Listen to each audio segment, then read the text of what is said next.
हमने शहर को दी एक नई पहचान, हम हैं सिंघानिया बिल्डकॉन। पीएम मोदी ने बुधवार को कोलकाता में Biplobi Bharat Gallery Victoria Memorial Hall का उद्घाटन किया। पीएम मोदी ने वीडियो कॉन्फ्रेंसिंग के जरिए कार्यक्रम में हिस्सा लिया। इस दौरान पीएम ने कहा कि गैलरी के 3 रंगों में मैं भारत के भविष्य को देख रहा हूं। पीएम मोदी ने अपने संबोधन में कहा कि केसरिया रंग अब हमें कर्मठता, कर्तव्य और राष्ट्रीय सुरक्षा की प्रेरणा देता है। सफेद रंग सबका साथ, सबका विकास, सबका विश्वास और सबके प्रयास का पर्याय है। हरा रंग पर्यावरण की रक्षा और नवकरणीय ऊर्जा भारत के बड़े लक्ष्यों का प्रतीक है। पीएम मोदी ने वीरभूमि की घटना पर शोक जताया और कहा कि मैं पश्चिम बंगाल के वीरभूमि में हुई हिंसक वारदात पर दुख व्यक्त करता हूं। मैं आशा करता हूं कि राज्य सरकार बंगाल की महान धरती पर ऐसा जघन्य पाप करने वालों को जरूर सजा दिलवाएगी। वीरभूमि हिंसा को लेकर विपक्ष ने ममता सरकार के खिलाफ मोर्चा खोल दिया है, जिसका जवाब देते हुए सीएम ममता बनर्जी ने कहा कि सरकार हमारी और हमें अपने राज्य को लेकर लोगों की चिंता है। हम कभी नहीं चाहेंगे कि किसी भी नागरिक को तकलीफ हो। वीरभूमि रामपुर हाट की घटना बेहद दुर्भाग्यपूर्ण है। पश्चिम बंगाल कांग्रेस के मुख्य अधीर रंजन चौधरी ने राष्ट्रपति रामनाथ कोविंद को पत्र लिखा है, जिसमें उन्होंने संविधान के अनुच्छेद 355 को लागू करने का अनुरोध किया है ताकि सुनिश्चित किया जा सके कि पश्चिम बंगाल सरकार संविधान के प्रावधानों के अनुसार चलती रहे। पीएम मोदी ने ट्वीट कर चालू वित्त वर्ष के आंकड़े जारी किए हैं। पीएम ने ट्वीट करते हुए लिखा कि भारत ने तय समय से 9 दिन पहले ही $400 अरब का उत्पाद निर्यात लक्ष्य हासिल कर लिया है।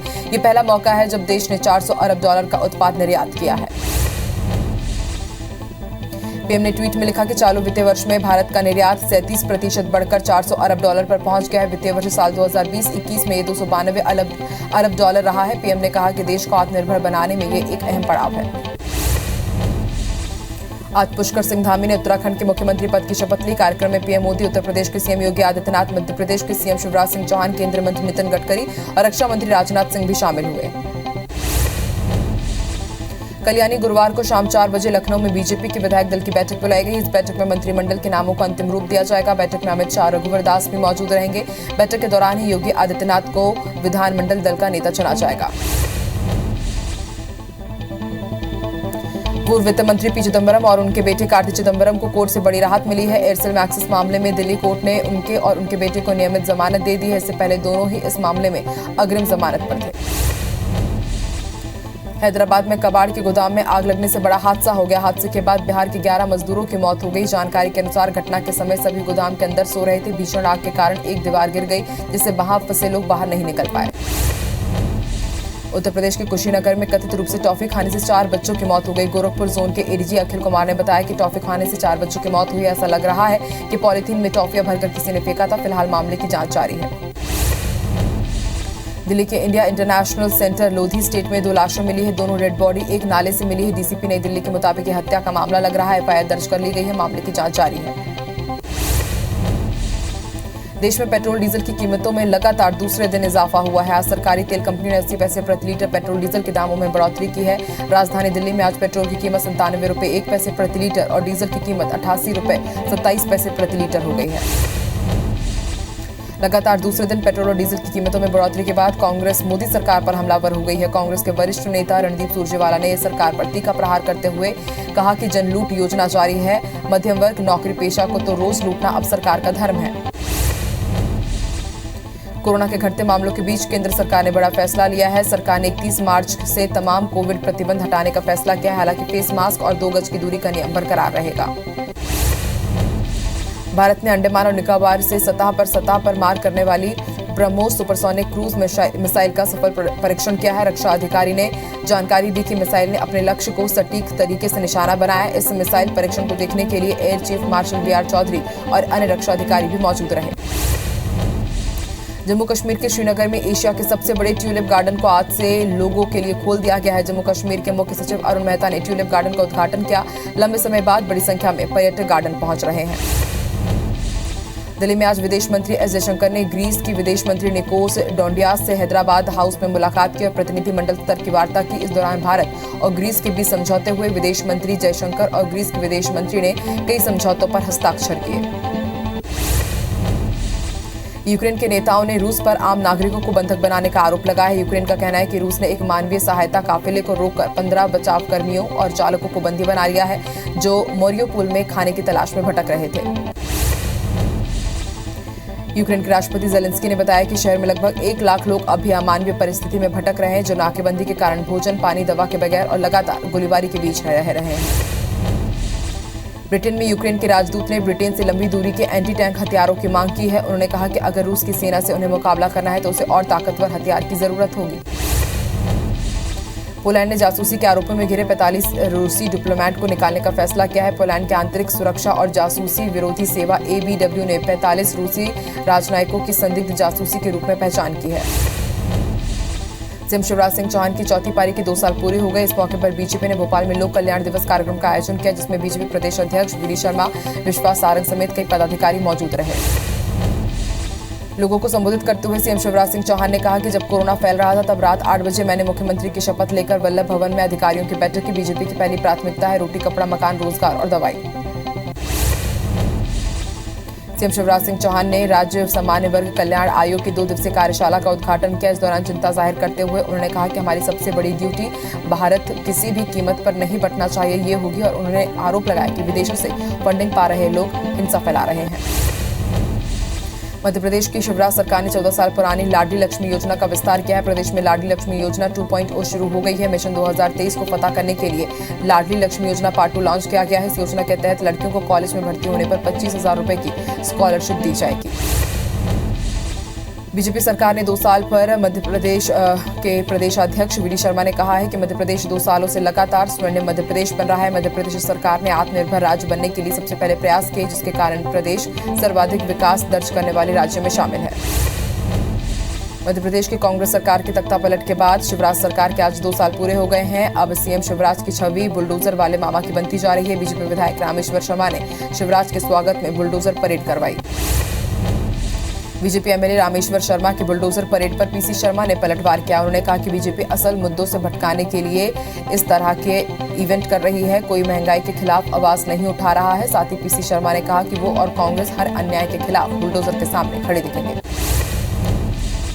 खैरागढ़ उपचुनाव के लिए बीजेपी ने भी आज उम्मीदवारों के नाम का ऐलान कर दिया है। बीजेपी ने कोमल जंघेल को अपना प्रत्याशी बनाया। बता दें कि मंगलवार को कांग्रेस ने यशोदा वर्मा को उम्मीदवार घोषित किया था। कांग्रेस प्रत्याशी यशोदा वर्मा ने आज नामांकन दाखिल किया। इस मौके पर निकली रैली में सीएम भूपेश बघेल समेत कैबिनेट के आधा दर्जन मंत्री भी शामिल हुए। वहीं भाजपा प्रत्याशी कोमल जंघेल कल पर्चा दाखिल करेंगे। छत्तीसगढ़ के कृषि मंत्री रविंद्र चौबे ने महंगाई को लेकर केंद्र सरकार पर निशाना साधा। उन्होंने कहा कि मोदी के राज में सिलेंडर 1000 और पेट्रोल डीजल 100 रुपए के पार हो गया है, लेकिन इस पर बीजेपी के लोग कुछ नहीं बोलते। सीएम भूपेश बघेल की बलरामपुर दौरे की तैयारियों को लेकर जिला एसपी ने पुलिसकर्मियों के साथ बैठक की। बैठक में सभी चौकी प्रभारियों और पुलिसकर्मियों को सुरक्षा के इंतजाम पुख्ता करने के निर्देश दिए गए। वहीं एसपी ने अधिकारियों को फटकार लगाते हुए कहा कि कार्य में लापरवाही बिल्कुल भी बर्दाश्त नहीं की जाएगी। द कश्मीर फाइल्स फिल्म को लेकर लगातार ट्वीट करने वाले आईएएस अधिकारी नियाज खान सरकार के निशाने पर है। गृह मंत्री नरोत्तम मिश्रा ने आईएएस को सख्त चेतावनी देते हुए कहा कि नियाज खान मर्यादा लांघ रहे हैं। लक्ष्मण रेखा जो अधिकारियों की होती है उसका उल्लंघन कर रहे हैं। उन्हें नोटिस जारी कर जवाब मांगा जाएगा। मध्य प्रदेश में अप्रैल से मिलने वाले मार्च के वेतन में 31% महंगाई भत्ते के आदेश जारी हो गए हैं, लेकिन इस आदेश आने के बाद कहीं खुशी कहीं गम का माहौल है। सरकार के नियमित कर्मचारियों का डीए 11% बढ़ा दिया गया है। आदेश में जिक्र नहीं होने से ये बात सामने आई कि सरकार की इस घोषणा का लाभ 6वां वेतनमान पाने वाले कर्मचारियों को नहीं मिलेगा, जिससे उनमें नाराजगी है। रीवा में मध्य प्रदेश की सबसे लंबी रेलवे टनल बनकर तैयार हो गई है। छुया पहाड़ में बनी 3300 मीटर लंबी टनल की ऊंचाई और चौड़ाई दोनों ही तकरीबन 8 मीटर की है। इसे रेलवे ने 107 करोड़ की लागत से तैयार किया, जिसकी जानकारी केंद्रीय रेल मंत्री अश्विनी वैष्णव ने ट्वीट कर दी। उच्च शिक्षा मंत्री मोहन यादव इंदौर में एक दीक्षांत समारोह में शामिल हुए, जहां उन्होंने मध्य प्रदेश में डिजिटल यूनिवर्सिटी को बढ़ावा देने पर जोर दिया। उन्होंने कहा कि शुरुआती दौर में ये समस्या सामने आई थी कि किस तरीके से कक्षाएं संचालित की जाएंगी, लेकिन बीते 1 साल में अच्छा रिस्पॉन्स मिल रहा है। भोपाल में तालाबों को प्रदूषण मुक्त करने के लिए जल्द ही 6 नए सीवरेज ट्रीटमेंट प्लांट की सौगात मिलने जा रही है। जिला प्रशासन और नगर निगम ने लोकार्पण के लिए सीएम शिवराज से समय मांगा है। अधिकारियों ने बताया कि सभी एसटीपी बड़े तालाब, छोटे तालाब और शाहपुरा तालाब पर बनाए गए हैं। कोरबा में जल्द ही आयुर्वेदिक अस्पताल का निर्माण कार्य शुरू हो जाएगा। ECIC अस्पताल के सामने 2 एकड़ एरिया में हॉस्पिटल तैयार होगा, जिसके लिए बजट का आवंटन कर दिया गया है। अब सिर्फ जमीन की NOC का इंतजार है। MPPSC साल 2020 की प्रारंभिक परीक्षा में विवादित प्रश्न के चलते 2 अंकों से फेल हुए सैकड़ों छात्रों को जबलपुर हाईकोर्ट से झटका लगा। हाईकोर्ट ने एक्सपर्ट कमेटी की राय को मानते हुए छात्रों को राहत देने से इंकार कर दिया। हाईकोर्ट के निर्देश पर आज एक्सपर्ट कमेटी ने अपनी रिपोर्ट पेश की, जिसे हाईकोर्ट ने मान लिया। छत्तीसगढ़ के छोटे से लेकर बड़े कोल बेस्ड उद्योगों के सामने कोयले का संकट लगातार बढ़ता जा रहा है। कोल इंडिया की ओर से उद्योगों को अलग अलग माध्यम से कोयला उपलब्ध कराया जाता है, लेकिन अब कोल इंडिया ने इंटीग्रेटेड पावर प्लांट को छोड़कर सिर्फ स्पॉट ऑक्शन के जरिए ही कोयला देने का निर्णय लिया है। पेंड्रा कलेक्टर ऋचा प्रकाश चौधरी ने आज गुरेला विकासखंड के शासकीय प्राथमिक शाला डाही बहरा का जायजा लिया, जहां प्राथमिक शाला डाही बहरा में अनुपस्थित पाए जाने पर प्रधान पाठक समेत 3 शिक्षकों को कारण बताओ नोटिस जारी किया गया। बलरामपुर नगर पालिका में अध्यक्ष की कुर्सी खतरे में आ गई है, जहां पालिका अध्यक्ष के खिलाफ उपाध्यक्ष समेत 11 पार्षदों ने अविश्वास प्रस्ताव लगा दिया है और अविश्वास प्रस्ताव लगाए जाने के बाद सभी पार्षद नजरबंद हो गए हैं। मध्य प्रदेश में आज 12 से 14 साल के बच्चों का टीकाकरण शुरू हो गया है। खंडवा में वैक्सीनेशन की शुरुआत वन मंत्री विजय शाह, विधायक देवेंद्र वर्मा और जिला कलेक्टर की मौजूदगी में हुई। मंत्री विजय शाह ने कहा कि अब देश का हर बच्चा इस महामारी से सुरक्षित हो सकेगा। दक्षिण पूर्व मध्य रेलवे के महाप्रबंधक आलोक कुमार आज डोंगरगढ़ पहुंचे, जहां उन्होंने मां दंतेश्वरी के दर्शन किए और इसके बाद क्षेत्र में रेलवे के विकास कार्यों का जायजा लिया। इस दौरान स्थानीय जनप्रतिनिधि और लोगों ने सुविधाएं बढ़ाने के लिए उन्हें ज्ञापन सौंपा। ग्रामीणों की मांग है कि डोंगरगढ़ रेलवे स्टेशन को नागपुर से हटाकर रायपुर मंडल में शामिल किया जाए। ज्ञापन में कहा गया है कि डोंगरगढ़ स्टेशन नागपुर से 200 और रायपुर से 100 किलोमीटर की दूरी पर स्थित है। हटा के हिनोता कला गांव में किसानों ने SBI बैंक के बाहर प्रदर्शन किया। किसानों का कहना है कि बैंक कर्मचारी उनसे अच्छा व्यवहार नहीं करते। किसानों ने शांतिपूर्ण प्रदर्शन के बाद नायब तहसीलदार को ज्ञापन भी सौंपा। भटापारा के लालपुर गांव के ग्रामीण रसूखदार से परेशान है। रसूखदार ने गांव के शमशान घाट पर कब्जा कर लिया है, साथ ही किसानों के खेतों में जाने वाली सड़कों पर भी जाली लगाकर उन्हें घेर दिया है। वहीं ग्रामीणों की याचिका पर बिलासपुर हाईकोर्ट ने 7 साल बाद प्रशासन को जमीन खाली कराने के आदेश दिए हैं। भोपाल में महिला एवं बाल विकास विभाग के परियोजना अधिकारी और सुपरवाइजर 21 मार्च से प्रदेशव्यापी हड़ताल पर है। संयुक्त मोर्चा के बैनर तले प्रदेश भर के परियोजना अधिकारी और सुपरवाइजरों ने काम का बहिष्कार किया है। वे 7 सूत्रीय मांगों को लेकर हड़ताल पर हैं। जशपुर के शासकीय बालक उच्चतर माध्यमिक विद्यालय को स्वामी आत्मानंद स्कूल बनाए जाने का विरोध शुरू हो गया है। अभिभावकों ने आज रणजीता स्टेडियम के सामने धरना प्रदर्शन किया। इसके बाद पूर्व मंत्री गणेश राम भगत के नेतृत्व में कलेक्ट्रेट पहुंचे और सीएम के नाम तहसीलदार को ज्ञापन सौंपा। कोरबा जिले में एक तेज रफ्तार ट्रक ने GTP कर्मचारी को अपनी चपेट में ले लिया। कर्मचारी की मौत के बाद परिजनों ने आक्रोशित होकर सड़क पर जाम लगा दिया और शव को बीच सड़क पर रखकर मुआवजे की मांग की। वहीं हादसे के बाद ट्रक का चालक मौके से फरार हो गया। टीकमगढ़ जिले के जतारा में विश्व हिंदू परिषद के कार्यकर्ताओं ने प्रदर्शन किया। कार्यकर्ताओं ने क्षेत्र में 4 दिन पहले हुई मारपीट का विरोध जताया और दोषियों के खिलाफ सख्त कार्रवाई की मांग की, जिसके बाद मामला बिगड़ता देख पुलिस प्रशासन ने इलाके में सुरक्षा बढ़ा दी।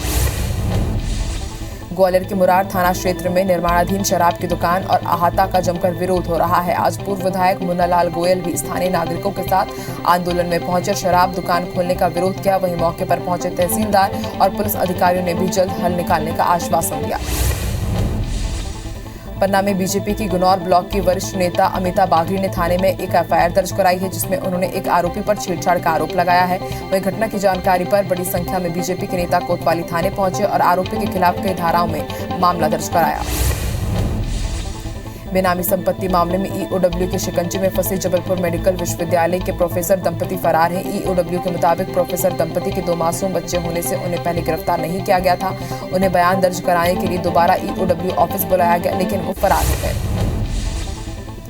बलरामपुर जिले के बरियो ग्राम पंचायत में क्रैशर से कटने से ग्रामीण की मौत हो गई थी। अब घटना के 2 साल बाद जांच के लिए अनुसूचित जनजाति आयोग के अध्यक्ष भानु प्रताप सिंह पहुंचे और ग्रामीणों का बयान दर्ज किया। उन्होंने कहा कि दोषी पाए जाने पर सख्त से सख्त कार्रवाई की जाएगी। ग्वालियर चंबल अंचल में चिटफंड कंपनियां एक बार फिर सक्रिय हो गई हैं। ताजा मामला ग्वालियर शहर का है। यहां CCA डेवलपर्स नाम की कंपनी ने सैकड़ों लोगों से प्रॉपर्टी के नाम पर रकम दुगनी करने का झांसा देकर करोड़ों रुपए की ठगी कर ली। वहीं शिकायत मिलने पर पुलिस कार्रवाई की बात कर रही है। किरंदुल के बचेली थाना क्षेत्र में झाड़ फूंक के लिए पुजारी की हत्या करने का मामला सामने आया है। आरोपी अपने पिता के इलाज के लिए झाड़ फूक करवा रही थी, जिसके मना करने पर उसने पुजारी को मौत के घाट उतार दिया। बलरामपुर जिले के रघुनाथ नगर थाना क्षेत्र में भाई की हत्या के आरोप में पुलिस ने बड़े भाई को गिरफ्तार किया। आरोपी ने बीते 7 अक्टूबर को लाठी डंडों से छोटे भाई की बेरहमी से पिटाई की थी, जिसके 2 दिन बाद युवक ने दम तोड़ दिया था। कवर्धा पुलिस ने युवक की हत्या करने वाले 2 आरोपियों को गिरफ्तार किया है। घटना होली के दिन हुई थी, जहां पांडा तराई में एक अधजली लाश मिली थी, जिसकी पहचान जुगेश साहू के रूप में हुई थी। मृतक की शिनाख्त के बाद पुलिस ने छानबीन की तो पता चला कि दोनों आरोपियों ने पुराने विवाद के चलते युवक को होलिका के साथ ही जला दिया था। बालाघाट के समनापुर मार्ग पर चितवन रिसोर्ट के पास नक्सलियों ने ग्रामीण की हत्या कर दी। शव के पास नक्सली पर्चे भी मिले, जिसमें मुखबिरों को चेतावनी दी गई है और वन विभाग से मजदूरों को भुगतान करने की अपील की गई है। दमतरी की सिहावा पुलिस ने महिला से छेड़खानी करने वाले एक आरोपी को गिरफ्तार कर जेल भेज दिया। बताया जा रहा है कि आरोपी सदाराम महिला के घर में जबरदस्ती घुसा आया था और उसके साथ गलत हरकतें करने लगा, जिसकी शिकायत पर पुलिस ने आरोपी को गिरफ्तार किया। मरवाही पुलिस ने मोबाइल और पैसा लूटने वाले 4 आरोपियों को गिरफ्तार किया। घटना दिसंबर साल 2021 की है, जहां पेंड्रा के अमरपुर रोड में मोबाइल और पैसों की लूट हुई थी। जबलपुर जिले के मझौली इलाके में भाजपा नेता मुकेश साहू पर मारपीट का आरोप लगा है। पीड़ित अनिल साहू ने रिपोर्ट दर्ज कराई है कि मुकेश ने अपने दोस्तों के साथ मिलकर उसकी पिटाई की। पुलिस ने मुकेश साहू समेत सभी आरोपियों के खिलाफ एफआईआर दर्ज कर मामले की जांच शुरू कर दी है। जांजगीर के ढबरा में चोरों ने एसबीआई बैंक में डाका डालने की कोशिश की, लेकिन असफल रहे। बीती रात अज्ञात चोर बैंक की दीवार फांदकर घुसे थे, जो सीसीटीवी में कैद हो गए। पुलिस ने अज्ञात आरोपियों के खिलाफ केस दर्ज कर उनकी तलाश शुरू कर दी है। जांजगीर की सिवरी नारायण मेले में युवक की हत्या करने वाले नाबालिग आरोपी को पुलिस ने गिरफ्तार किया है। उसे बाल संप्रेषण गृह भेजा गया है।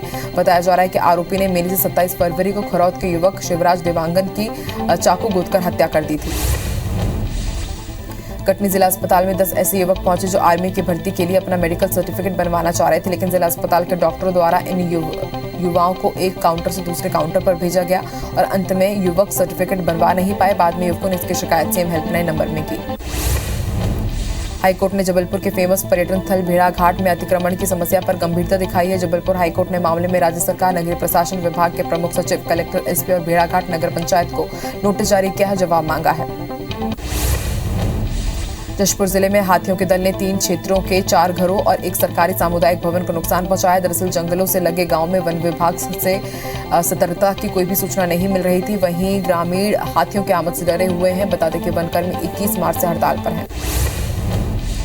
पेंड्रा के मरवाही वन मंडल में वनकर्मियों की हड़ताल के चलते वन्य जीवों पर खतरा मंडराने लगा है। मरवाही के दानीकुंडी गांव में एक चीतल का कुत्तों ने शिकार कर डाला और घायल चीतल की मौत हो गई। इलाके में हाथियों का दल भी लगातार विचरण कर रहा है, जिससे लोग परेशान हैं, क्योंकि सूचना मिलने पर वनकर्मी ही ऐसे मामलों का निपटारा करते थे। पन्ना टाइगर रिजर्व में मादा भालू अपने बच्चों को पीठ पर बैठाकर सैर कराती नजर आई। ये नजारा सफारी के कोर एरिया का है, जहां दिन में भालू आराम से घूम रहा है। इस नजारे को सफारी घूमने गए पर्यटकों ने अपने कैमरे में कैद किया, जो सोशल मीडिया पर खूब वायरल हो रहा है। शहीद दिवस पर आज शहीद भगत सिंह, राजगुरु और सुखदेव को पखाजूर थाने में श्रद्धांजलि दी गई। साथ ही पखाजूर क्षेत्र में शहीद हुए पुलिस जवानों को भी नमन किया गया। इस दौरान एएसपी धीरेन्द्र पटेल, एसडीओपी रवि कुजूर, थाना प्रभारी मूर्ध्वज देशमुख के साथ शहीद पुलिस वालों के परिजन भी मौजूद रहे। श्रीलंका से निकली श्रीराम वनगमन पथ काव्य यात्रा गरियाबंद पहुंची, जिसका शहरवासियों ने जोरदार स्वागत किया। राम भक्त बैंड बाजे और आतिशबाजी के साथ श्रीराम की जयकारे लगाते नजर आए। नगर भ्रमण के दौरान बड़ी संख्या में लोग काव्य यात्रा में शामिल हुए। बता दें कि काव्य यात्रा 11 अप्रैल को अयोध्या पहुंचेगी। छत्तीसगढ़ के हर एक जिले में रामायण मंडली प्रतियोगिता का आयोजन किया जा रहा है। सरगुजा में कलेक्टर ने रामायण मंडली प्रतियोगिता का जायजा लिया। इस दौरान उन्होंने कहा कि रामायण का मंचन अब तक पुरुष भी करते थे, लेकिन अब महिलाएं भी बढ़ चढ़कर हिस्सा ले रही हैं, जो बेहद सराहनीय है। डोंगरगढ़ के छुरिया ब्लॉक में होलेकोसा गांव में करीब 7 दिन तक होने वाले कथा कार्यक्रम में शामिल होने के लिए सीहोर के प्रसिद्ध कथावाचक प्रीति मिश्रा डोंगरगढ़ पहुंचे। आपको बता दें, कल से शिव महापुराण कथा का आयोजन शुरू होने जा रहा है, जिसके लिए भारी भीड़ उमड़ने की लिए संभावना है। भोपाल रेलवे स्टेशन का कोच रेस्टोरेंट का शुभारंभ हुआ। इसमें यात्रियों ने एक से बढ़कर एक स्वादिष्ट व्यंजन का लुत्फ उठाया। विशेषकर भोपाल के स्थानीय व्यंजनों की श्रृंखला भी इसमें मौजूद रहेगी। इसके अलावा मध्य भारत से पाए जाने वाले ज्यादा से ज्यादा व्यंजनों को भी यात्रियों की मांग पर परोसा जाएगा। छत्तीसगढ़ राज्य महिला आयोग के अध्यक्ष किरणमयी नायक एक दिवसीय धमतरी प्रवास पर पहुंची, जहां उन्होंने कलेक्ट्रेट सभाकक्ष में 27 प्रकरणों की सुनवाई की। इस दौरान किरणमयी नायक ने कहा कि किसी लड़की या महिला अगर पुरुषों को झूठे प्रकरणों में फंसाने की कोशिश करे तो उन्हें भी आवाज उठानी चाहिए।